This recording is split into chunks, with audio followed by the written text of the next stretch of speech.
For more videos right choice India ఛానల్ను ఇప్పుడే subscribe చేయండి మరియు గంట సింబల్ను ప్రెస్ చేయండి.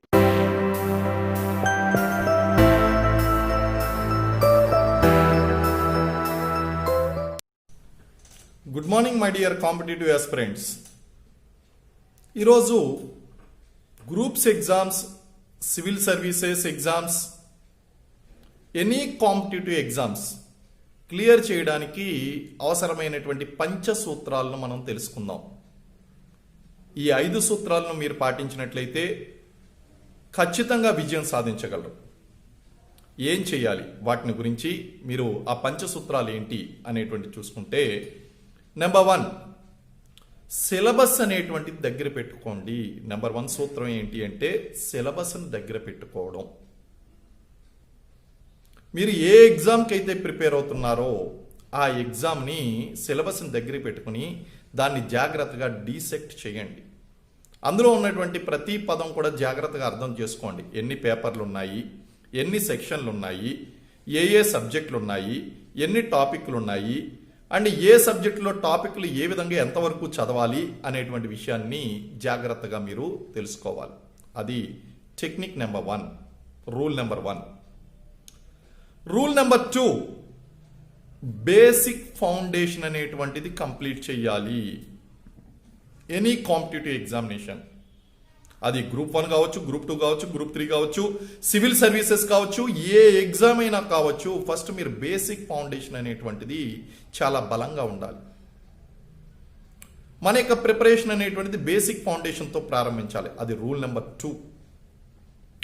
ఏంటా రూల్ నెంబర్ 2 అంటే, మనకి 5వ తరగతి నుంచి 10వ తరగతి వరకు ఉన్నటువంటి సైన్స్, సోషల్ పుస్తకాలు ఒక్కసారి వెర్టికల్ రీడింగ్ ఇవ్వాలి. హారిజెంటల్ రీడింగ్ కాదు, వెర్టికల్ రీడింగ్. అంటే geography, history, economy and polity, social స్టడీస్లో ఉన్నటువంటి 4 సబ్జెక్టులు 5వ తరగతి నుంచి ప్రారంభించి ఇటు 10th క్లాస్ వరకు కంప్లీట్ చేయాలి.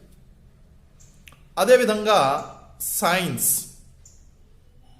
Natural science, physical science and chemistry, ఈ అంశాలు ఏదైతే ఉన్నాయో వీటినన్నింటినీ కూడా 5వ తరగతి నుంచి 10వ తరగతి వరకు కంప్లీట్ చేసుకోగలగాలి.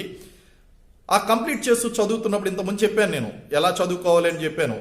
కాబట్టి మీరు ఆ యొక్క పుస్తకం చదువుతున్నప్పుడు word by word, line by line చదువుకుంటూ తెలియనటువంటి అంశాలను నోట్స్ రాసుకుంటూ ఉండాలి. తెలిసినటువంటి అంశాలు, తెలియనటువంటి అంశాలు రివైజ్ చేసుకోవడానికి తర్వాత ఈజీ అవుతుంది. రివైజ్ చేసినప్పుడు కేవలం ఆ నోట్స్ను మాత్రమే రివైజ్ చేసుకునే స్థాయిలో, ఎందుకంటే 10 పుస్తకాలు ఉంటాయి మీ దగ్గర.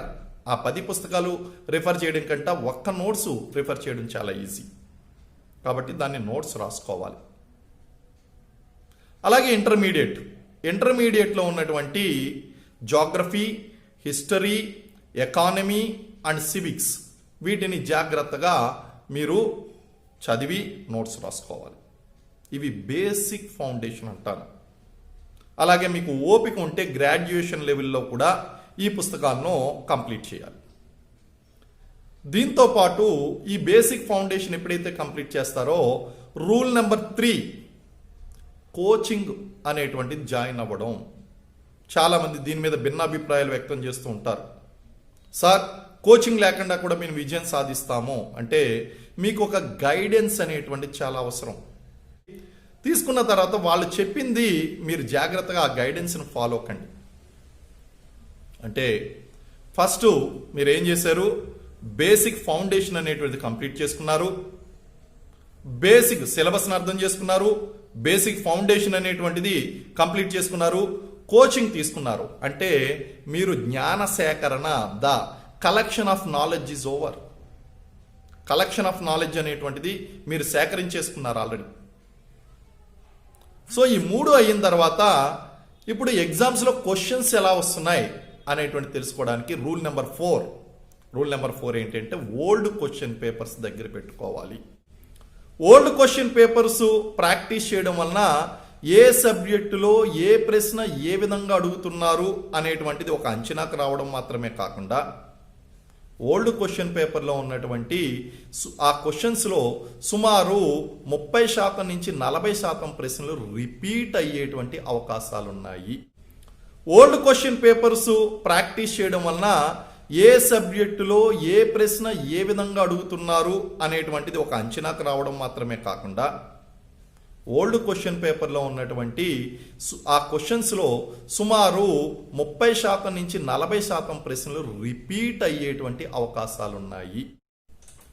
ఓల్డ్ క్వశ్చన్ పేపర్లో ఉన్నటువంటి ప్రశ్నలు ఏదైతే ఉన్నాయో అవి నేరుగా అన్నా రావచ్చు, లేదా రిపీట్ అన్నా సరే, అంటే దానికి అనుబంధంగా ఉన్నటువంటి ప్రశ్నలన్నా రిపీట్ కావచ్చు. So old question papers model ఎగ్జామ్స్కి అటెండ్ కావడం అనేటువంటిది రూల్ నెంబర్ 4. రూల్ నెంబర్ 5, ఆ యొక్క స్టాండర్డ్ బుక్స్, స్టాండర్డ్ ఫ్యాకల్టీసు, ప్రతి సబ్జెక్ట్కి ఒక ఫ్యాకల్టీ ఉంటారు. పలానా సబ్జెక్ట్ అనగానే ఆ సబ్జెక్టు ఎవరు బాగా టీచ్ చేస్తారు, ఎవరు బాగా రాశారనేటువంటి విషయం మీకు బాగా తెలుసు. అది ఇప్పుడు ఈ సందర్భంలో నేను పేర్లు చెప్పదలుచుకోలేదు. ఆ యొక్క బుక్స్ అనేటువంటివి మీకు ఆటోమేటిక్గా అందరికీ కూడా తెలుసు. ఆ బుక్స్ తీసుకోండి. ఈ యొక్క కోచింగ్లో చెప్పినటువంటి ఇన్ఫర్మేషను, ఆ ఫ్యాకల్టీస్ రాసినటువంటి బుక్స్, వీటినన్నింటినీ కూడా దగ్గర పెట్టుకుని రీడ్, రిపీట్ అండ్ రివైజ్. అయితే సాధారణంగా ఈ ప్రిపరేషన్ అంతా కూడా నోటిఫికేషన్ వచ్చే కంటే ముందే పూర్తి చేసుకోవాలి.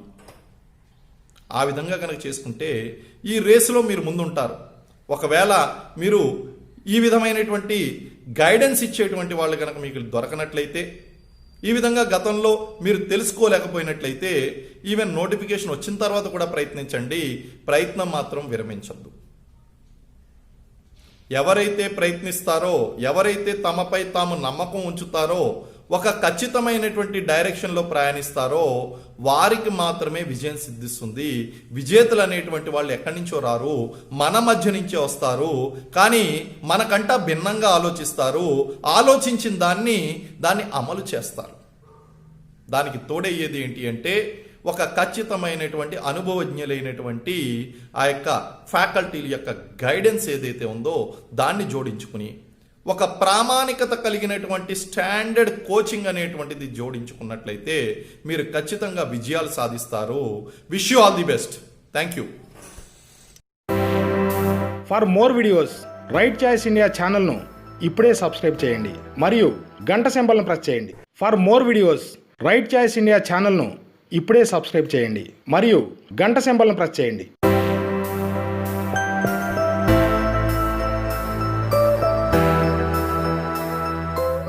For more videos right choice India ఛానల్ను ఇప్పుడే సబ్స్క్రైబ్ చేయండి మరియు గంట సింబల్ను ప్రెస్ చేయండి.